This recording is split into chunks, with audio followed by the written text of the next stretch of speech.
Master இப்படி பண்ணலாமா? மதுரையில ஒருத்தன் சினிமா பாட்டை பாடுறான். ஐயா, மதுரையில ஒருத்தன் சினிமா பாட்டு பாடுறான் மொட்டையா சொல்றீங்க. யாருன்னு சொன்னாதானே அவங்க கிட்ட போய் மக்கள் ஏமாறாம இருப்பாங்க. உங்களுக்கு தான் அது யாருன்னு சொல்ல துப்பு இல்ல. நான் சொல்லட்டுமா? உன்னை நான் சந்தித்தே நீ ஆயிரத்தில் ஒருவன்.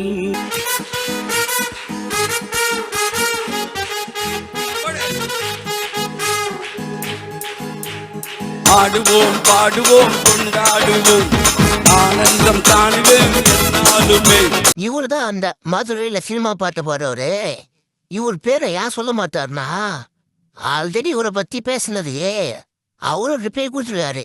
அதனால எங்க அவர் பேர் சொன்னா திரும்பி ரிப்ளை கொடுக்க போறான்னு பயந்த பேர் சொல்ல போறாரு போல. இந்த பாருங்க, வாக்கு தத்துவம் கொடுத்தார குழிக்குள்ள தூக்கி போடுறது சொன்னார சொல்ல மாட்டாரு. ஏய், குளிக்கல கடவுளாடா போட்டாரு. நீதிமானுக்கு வரும் துன்பம் அநேகமா இருக்குல்ல. இவனுக்கு லிப்டிக் போட்டா மட்டும் உலக வழக்கமா? இவங்க எல்லாம் எதை கொண்டு தெரியல எனக்கு. நம்ம ஐயா பேர் சொல்லாம தான் கடிந்து கொள்வாரு.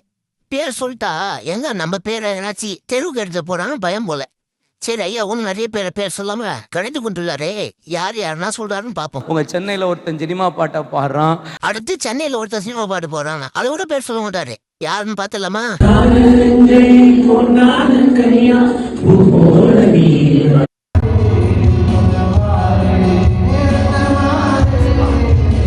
இவரு தான் அந்த சென்னையில சினிமா பாட்டு போடுறவரு.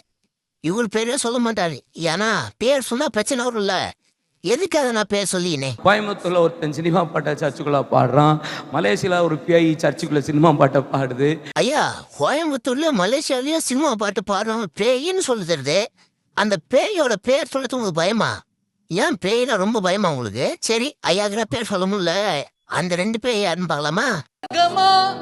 நரகமா சொல்லடி உள்ளபடி சொல்லடி உள்ளபடி வாழ்வதும் விடை கொண்டு போவதும் நான் வாழ்வதும் விடை கொண்டு போவதும் வாழ்வதும் விடை கொண்டு போவதும் நான் வாழ்வதும் விடை கொண்டு போவதும். ஏசப்பா என் கூடயே இருங்கன்னு சொல்றதும், ஏசப்பா நீங்க அங்கேயே இருங்க சொல்றதும்.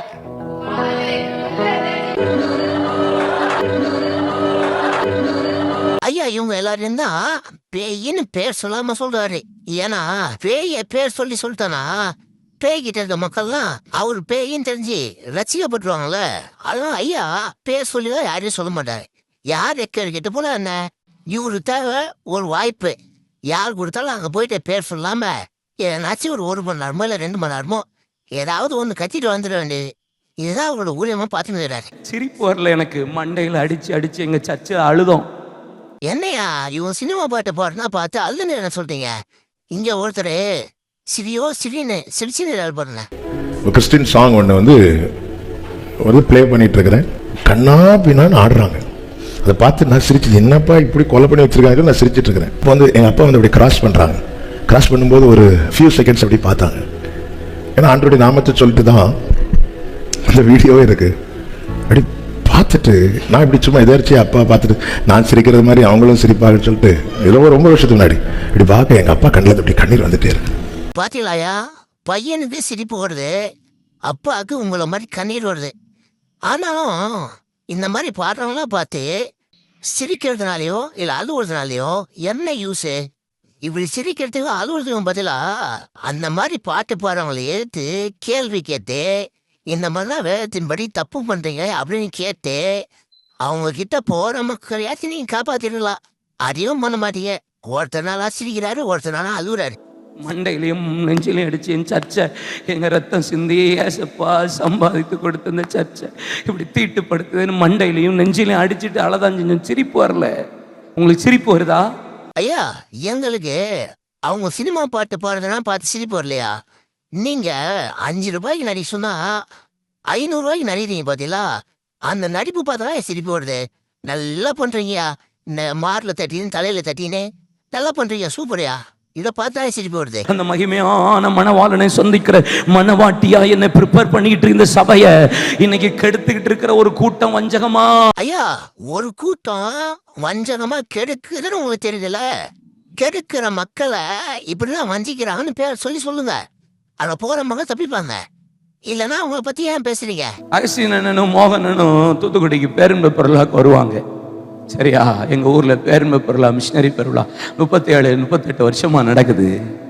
நான் ரசிக்கப்பட்ட டைம்ல போவோம், என் கையில காசே இருக்காது. வர்றதுக்கு மட்டும் பஸ்ஸுக்கு காசு இருக்கும். நடந்தே போவேன், லேட்டா இருமேன்னு வர்றதுக்கு மட்டும் பஸ் காசு.